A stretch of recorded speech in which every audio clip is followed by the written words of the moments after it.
Good afternoon, everybody. For my first video, I wanted to take some time to show you the setup that I currently run for my home flight simulator. So to begin with, I custom created a frame using PVC pipe and some plywood. The frame works very well to mount the seat, the controls. I've got a seat here that I use. It's an actual racing seat that I was able to buy off of Amazon. I'll put a link in the video to that in case anybody wants one similar to that. Because I fly Cirrus SR20s and 22s in real life, I wanted to have my home simulator somewhat mimic the actual controls found in a Cirrus. As I was able to find the center console from a company called Noble Flight Simulations. They also happen to have G1000 screens and bezels, but because I do most of my flying in VR, I chose not to get the physical screens or bezels for the upper portion. I've also got some switches here and here for now, and soon to be a switch here for the fuel pump. Those are all running using an Arduino board.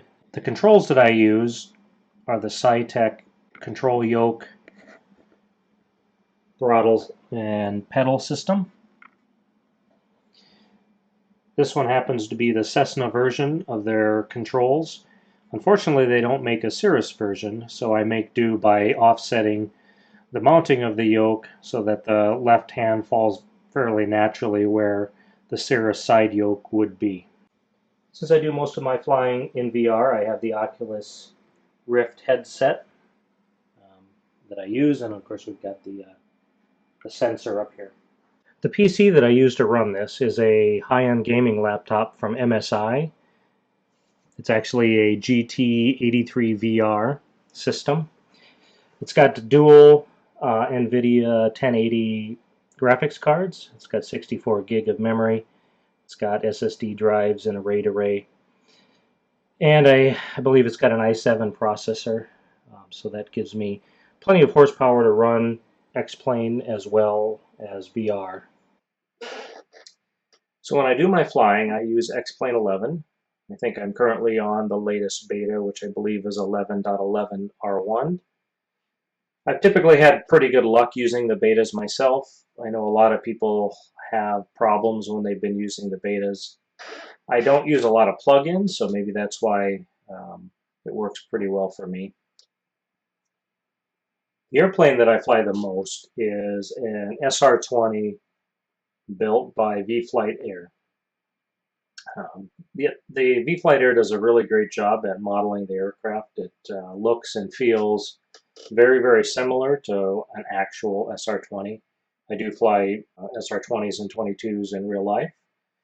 And again, it's a very comparable flying model, so I would highly recommend the V-Flight Air SR20. I'll put a link in the video to that as well for anybody that wants it. I did a little bit of customization on the paint job. They do provide a paint kit as well that you can customize the aircraft however you like. Inside the aircraft, V-Flight Air has customized the G1000 stack. They're not using the native X-Plane G1000 stack. This is something they customized to specifically mimic Cirrus perspective system. So you have a PFD, you have an MFD. Both of them will pop out very similar to what you find in other X-Plane aircrafts. If it's got the full perspective panel down here, again, as I mentioned earlier, I actually have a physical panel that mimics it on the outside, so it works very well in terms of realism, the switches as well. So I'm really happy with this aircraft. It flies very similar. The flight aspects are very similar to a real one. So it's a great platform to try to do any kind of training. I'm currently doing my instrument training in real life, and so having this simulator is invaluable in terms of being able to learn the procedures, learn the processes that you go through in doing an instrument approach. The airport you're seeing here is Yankton, South Dakota. Built this airport using WED. It's not 100% correct because a lot of the building types, it's hard to get the exact building type and then keep it compatible with native X-Plane. Fun little project.